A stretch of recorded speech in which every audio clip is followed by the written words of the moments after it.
In this tutorial, I'll walk you through how I achieve an overnight blowout on my curly hair without heat, and while it can be worn on its own, I typically use this overnight blowout to serve as a base for heatless curls, silk presses, flexi rod sets, or just to get a break from my natural curls. This style can also be a great way to prep your hair before installing protective styles like Senegalese twist, locks, and even box braids.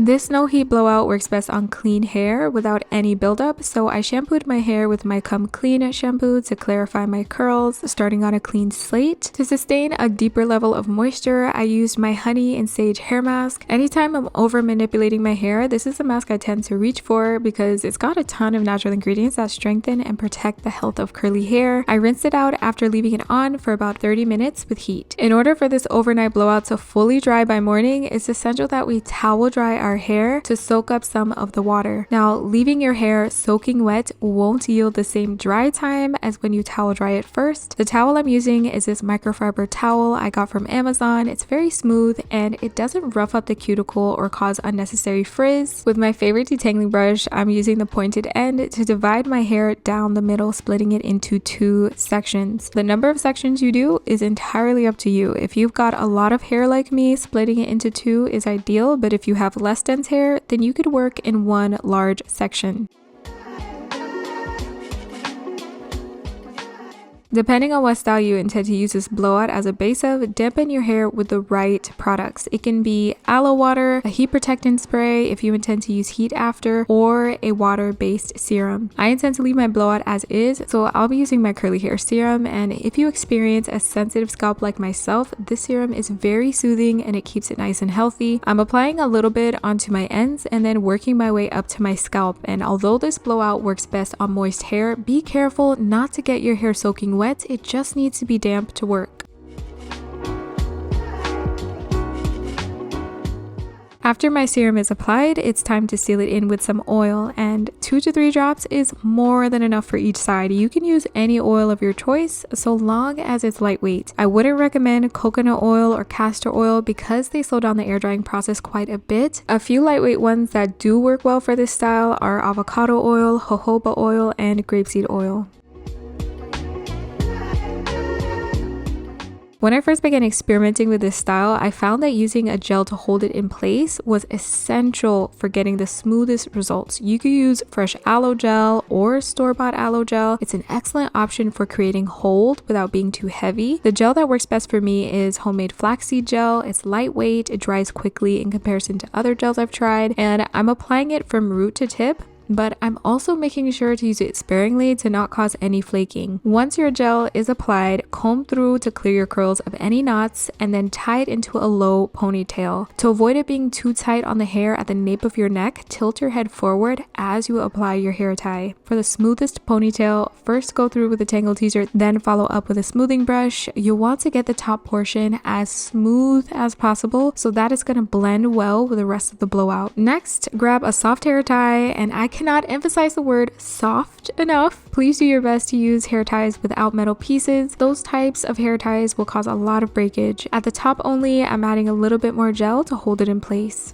If you've watched my heatless curls tutorial, I briefly talked about the cardoon and its Algerian roots and how it's used, but this time around I'll share a bit more detail as to how to use it when I'm going from damp to a fully dry blowout. First, take the ribbon and leave the top end long enough to make the final knot. Second, tie a knot just below the hair elastic we use to secure the pigtail. It's important that it's just below it and not on top, and I'll explain why later. Then slowly wrap the ribbon around your hair. As you're wrapping it, keep the ribbon as flat and smooth as possible. It's a good idea to stretch your hair as it's being wrapped as well. And when you see me tugging on my hair lightly as I wrap it, that is exactly what I'm doing. Your hair should be fully covered as you continue to wrap the ribbon down your hair. Be mindful that you aren't leaving any spaces or gaps in between the ribbon and your hair. And the most important thing to remember is to wrap it firmly around your hair as you stretch it down. Doing it too loose won't give the structure it needs to stay stretched as it dries. When you begin to reach the bottom half of your hair, you'll notice that it gets more difficult to wrap it firmly. That's okay. Don't worry about it being perfect. Just wrap it as best as you can. Leave a teensy bit of the ends out before you begin working your way back up,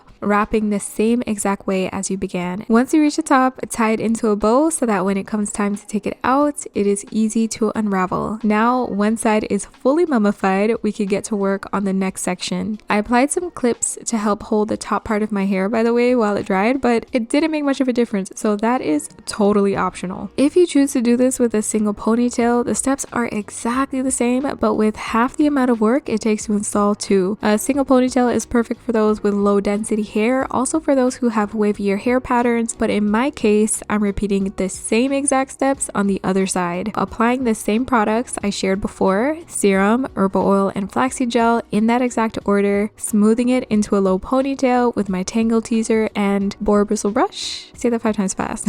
Securing it with a soft hair tie before wrapping it up, and if you found that you got your hair a little too wet from the product, take a hair towel and blot out the excess before wrapping it. I've made this mistake many times, treating my curls like it's a wash and go and wetting my hair too much with water-based products. Just make sure that your hair is damp to the touch but not dripping wet. While wrapping your hair, try not to pile too much of the ribbon in one spot. Evenly wrap each layer around the hair so that all spots can dry evenly as well. The thicker you wrap the ribbon, the longer it's going to take to air dry. I will also point out that it's best to do this style early in the morning. This is going to give the top part of your heatless blowout more time to dry before going to bed.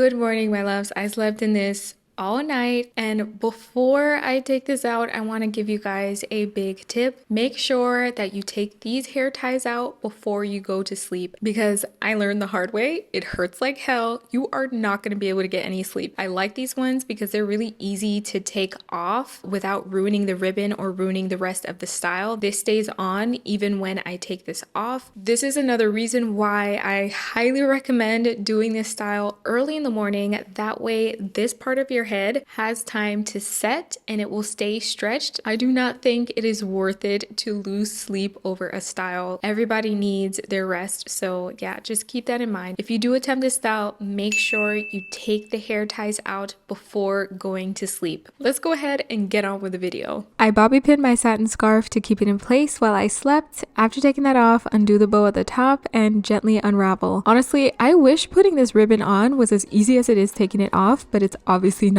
Wrapping it is the most tedious part of this overnight blowout, but once you get used to the motion, you'll be able to get it done a lot faster. Because I've had a lot of practice, it takes around 4 to 5 minutes on each side. If you find that your hair is not dry as you're trying to take this out, girl, put that back in. You need to wait until it's 100% dry before you take this out, or else it's not gonna stay. But once I take it out, I'm left with a shiny, fully stretched blowout without using any heat at all. Because it is heatless, some of my curl pattern still shines through versus when I use heat. I'll show a side-by-side comparison so you guys can see. But I feel like for a heatless blowout on naturally curly hair, the results are pretty amazing. If you want to do a silk press, knotless braids, or heatless curls, now you have a solid foundation to create those styles without any heat. Using the same tangle teaser, I'm brushing it out to smooth the dents a little more, and I am done. From this point on, you can style it into anything you want. Now for me, I left it as is, and I usually style it into a bun. Putting it into a bun helps to smooth out the creases a little bit more. It also helps to stretch out the style a little bit more, even without adding any extra product. If you get to this point in the tutorial and you're wondering how I got those large blowout style curls in the beginning of the video, I got you. It just takes a little extra finesse. So as I briefly mentioned before, I usually put my hair into a bun after my overnight blowout, and that is the simple trick I do to get big blowout curls. You can do this with or without product.